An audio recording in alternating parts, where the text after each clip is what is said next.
नमस्कार सम्पूर्ण नेपाली दाजुभाइ तथा दिदीबहिनीहरू, के तपाईलाई थाहा छ भर्खरै नेपाली राजदूतावास ओमान मस्कटबाट सलाला घुम्ती टोली आएको थियो। तर सोको जानकारी सबैलाई नहुँदा पासपोर्टको म्याद सकिनै लागेको व्यक्तिले पनि सो सेवा लिन छुटेको छ।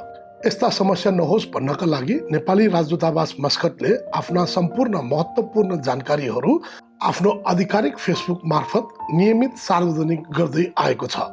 यदि तपाईले अहिलेसम्म नेपाली राजदूतावासको अफिसियल फेसबुक पेज लाइक गर्नु भएको छैन भने तुरुन्त आजै गर्नुहोस्।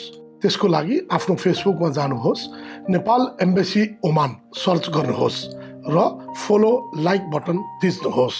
त्यसपछि घुम्ती टोली, पासपोर्ट सेवा, कागजात सम्बन्धी सूचना र राजदूतावासका अन्य गतिविधिहरू तपाईले नियमित रूपमा पाउनुहुनेछ।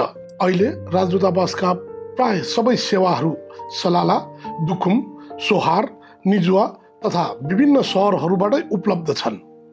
अब ससाना कामका लागि मस्कट जानै पर्दैन। यो उपयोगी जानकारी अन्य नेपाली साथीभाइहरूलाई पनि जानकारी गराउनुहोस्। यो जानकारीमूलक सूचना नेपाली राजदूतावासद्वारा उपलब्ध गराइएको स्क्रिप्टको आधारमा तयार गरिएको हो। धन्यवाद।